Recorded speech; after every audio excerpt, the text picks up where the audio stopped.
Hello and welcome to our mindfulness-based strategic awareness training lesson.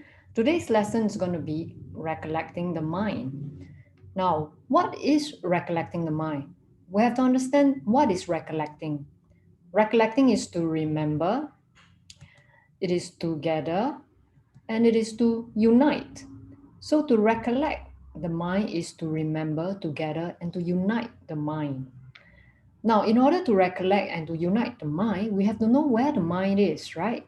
So if you think your mind is always in one place, which is here, well, think again. Well, we'll do this small little exercise to find out where your mind is. Now, place your hands apart from each other with the palms facing one another. And I invite you to close your eyes. And now clap. Where is your mind? Now open your eyes. So there are no right or wrong answers to this question. If at that moment you clap your hands and your mind is feeling the sensations of the clap in your hands, then your mind is in your hands. But if your mind was listening to my voice for instructions, then your mind is on my voice. So where is the mind? Your mind is where your attention goes. It is not fixed at one place.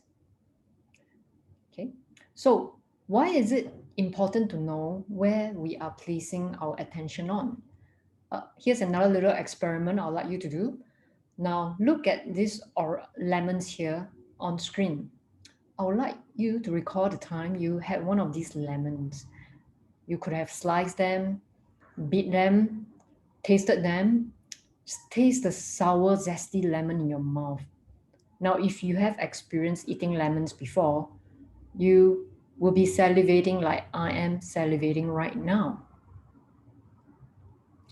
So these are the powers of your thoughts. Where your thoughts go is where your attention is.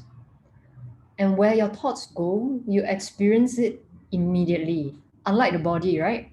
I would like to go from destination A to B. I need to get out of my chair. I need to walk, take a bus, or take a train. But your mind can travel to places without you moving, including having a lemon and experiencing it in your body. So in MBSAT, we talk a lot about our inner subconscious or processes or experience, which is the body, emotions, thoughts, and actions. Yeah. So as we can see, right, the moment you think of something, it interacts with your emotions. Yeah. And that comes from paying attention to an object. And it manifests in the body. In the case of the lemon, you may like or dislike lemon, and it could go into an emotion. For me, I had no like or dislike, so it was a neutral emotion. I had thoughts about the lemon, and then I experienced it in my body. And the reality to me, bodily reality to me, is the saliva secreting in my mouth, thinking about the lemon. Yeah. So where we place our attention, as I had shared in the video on the conditioned mind, really depends on our memory. So in the lemon experiment, you could only experience the saliva secreting in your mouth thinking about lemons if you have had lemon before. And that lemon experience is in your memory. Yeah. So a lot of times our reality, the world we create, really exists in our mind, created by our attention based on the memories we have. And memories can be habitual because we're so used to eating certain foods to remind us of the good times we had during childhood, or going to certain places because of the peace it gives us. Yeah, it becomes a memory, and we're prone to doing these things over and over again. Same as if we really dislike having people leave their dishes in the sink because to us it's dirty. So it becomes a memory. Every time we see that, pay attention to the dirty dishes, it becomes a unpleasant emotion for us. We may lash out at the person who left his or her dishes in the sink, right? But it need not be so. As I shared also in the conditioned mind, we just need to change our memory, right? So having dirty dishes in the sink is not such a big problem, right? If you think about it. Okay. So Our minds are usually scattered in the past or the future. And when the mind is in the present, it is mostly thinking about things that's not happening, is daydreaming. So we don't really know what's going in our mind. So isn't it nice to not have a scattered mind and to live in the present moment by paying attention to the present with our body? Because the body is always here, the mind is running about like a confused child or a what they call a monkey mind or a little puppy that keeps running wayward and you got to catch it back. So the problem here is we're not really catching our minds, yeah? So scattered minds are one thing. There are also, we also experience unhappy minds, such as the small examples I shared earlier, seeing like paying attention to dirty dishes, and that causes an unpleasant emotion because we don't like, you know, having dirty dishes, right? We may have bad experience with that. It can attract a lot of ants in the house. So then your mind becomes unhappy. And then it loops, yeah? Like, oh, why is he or that person in the house doing that when I've nagged so many times? And every time I nag, they will argue with me. And then we go on and on. Oh, it's so unnecessary. Then you wash the dishes, and then the unhappiness continues to loop in your mind, even though you know it's wise for you not to argue because you want a peaceful night, not to argue with your partner or with your family member. You wash the dishes, but you do it unwillingly with the negative thoughts looping in your mind. Right? So wouldn't it be nice to stop that and get out of that and pay attention to the present moment instead? Yeah. So we don't have to think unhappy thoughts. We can dislike having a dirty house, be willing to do the chores, but we can do it without an unhappy mind by paying attention to the present moment. So some of your minds may object to my suggestion, right? The mind could be having thoughts. The present moment is so boring. There's nothing going on. Yeah.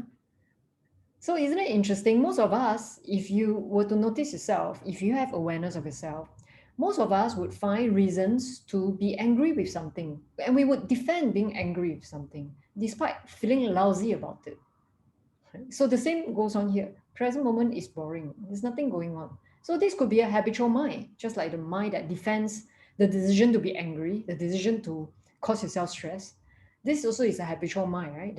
That is used to be stimulated by objects and thoughts without reality in the present.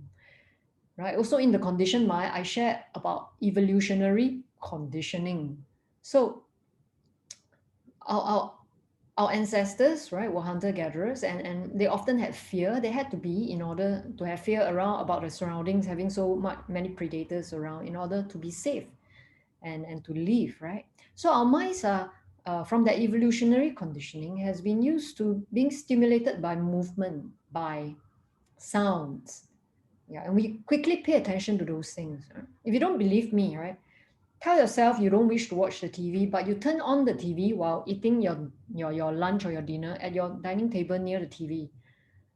No matter what, even if watching the TV is not your intention, your mind, your eyes, yeah, the mind makes decision, yeah, whether to turn the head to see something or not.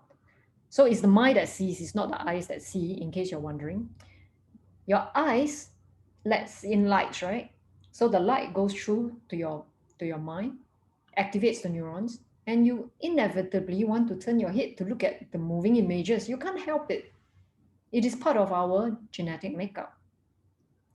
Okay, so we are used to being stimulated, but how we live now is really very different from our ancestors. We don't need to do that anymore. We can learn to recollect our mind because it's not as dangerous as before anymore. You're no longer a hunter-gatherer.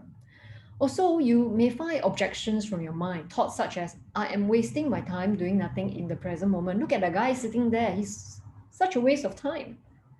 Right? Right? You say, oh, you know, I have a lot of things to do. Even 5 minutes, I can't spare 5 minutes for this practice. It's a waste of time. So your thoughts are objecting to your decision making here. I don't know whether you see this in your thoughts every day. So this is a habitual mind being used to restlessness, being used to stimulation.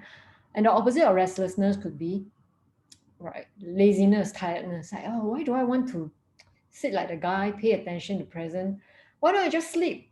Yeah. So, right, sleeping is also a kind of mind wandering because if you can remember your dreams, if your awareness is strong enough, you can see your dreams are just a whole lot of images of mind wandering as when you were awake in the present, not knowing what's going on with your thoughts. It's the same. So all these objections reveals, yeah, how uncomfortable we are at being with ourselves without distraction. Whenever we are with ourselves, we seek distraction, music, content, movement, so on and so forth. Yeah. So I think it's nice to be able to experience peace in your heart within yourself without being dependent on having anything at all. Of course, I'm not advocating that you don't do things when there are things to do, or you don't listen to music, you don't watch movies. No, I say, yeah, go ahead and do it. But here, the problem is, right, whether we are the master or the slave to our thoughts. If you make the intention to sit down thinking, okay, recollecting my mind, I can experiment, I can try it. Hey, there's like evidence to say that it is good, it reduces stress. Let me try it. But then objections, thoughts that object to this intention comes out. Are you a master or are you slave to your thoughts? Maybe the thoughts that come out. Why don't I just watch, an hour of drama on Netflix and then I'll do that later. And then later after the drama, you're like, oh, I'm feeling tired. It's okay to give myself a rest. I'll do this, tomorrow. So it's very funny, right? We all think that we are the masters of those thoughts that came out. But actually those thoughts are just memories, they're just habitual. They don't match our current intentions, and yet we cave to them. So we have to question ourselves, are we really thinkers, or are there just thoughts that we cave to, that we obey willingly all the time without noticing? So I would say that if I'm the real master of my thoughts, I would tell my mind what to think when unhappy thoughts come up. I wouldn't think unhappy thoughts. I would be able to think happy thoughts. When I have no thoughts, I'm just as peaceful and I'm happy. Then I would think that, hey, if I can do this, if I can choose what to think, then I really am the master of my mind and the master of my thoughts. So the way to pay attention to the present, to train the mind, to recollect, to unite, is to use the body as the tool. The body is always in the present. Your mind is not in the present. So we can make use of the body whenever it's doing various things, from housework to walking, to moving, to exercising. We can pay attention to whenever there are sensations in the body, just as when we did the clapping exercise earlier. Wherever there are sensations, just bring your attention there. That is the way to train your mind to be in the present by using the body as a tool. Okay, so if you're walking, you just have to pay attention to the legs, the movement of the legs, the sensations. Pay attention to the soles of the feet touching the ground. Those are tools to keep your mind grounded, to train your mind to obey you, so that you are not always ruled by wandering thoughts or thoughts of things that are not happening. Right? Wherever we are living in our thoughts, we're not living in the present, and we miss the experiences of life. So one good way of training the mind to be with the body is the body scan meditation. And the best is to do this 15-20 minutes a day if you are able to. If you can't do this every day, you can tell yourself, hey, every alternate day you will be disciplined to do this practice, and you will not cave to your thoughts. You will not be a slave to your thoughts that object to your intentions. Yeah. So body scan meditation is very simple. You're just learning to place your attention on parts of the body, from the soles of the feet to the calf muscles, to the thigh, to the abdomen, chest, throat, to your face, to the forehead, back of your neck, shoulders, arms, and then upper back, lower back. That's it. Yeah, you pay attention by trying to notice sensations in those parts of the body. And when there are no sensations, there is still you knowing that there are no sensations. So the knowing is there. Mindfulness is about knowing your present experience, being there for yourself, being there to live fully. We don't live here forever. And to treasure life is to be in the present, to live fully, right? Okay. So at the end of this video, you will see the video to my body scan guided meditation. Yeah. So remember to click on it. So that's the end of my video here. So I hope you enjoyed the practice with the body scan meditation, guided meditation. And if you want to find out more about mindfulness, check out our resources via these channels, Facebook, Twitter, or you can find our website. Go to resources and learn about mindfulness and learn to train your mind and become a master of your mind. And being a master of your mind means that you are on your way to being a happier person without depending on outside things to cave to your wishes. Yeah. All right. So I hope you enjoyed this video and this lesson, and I'll see you again next time. All right. Bye.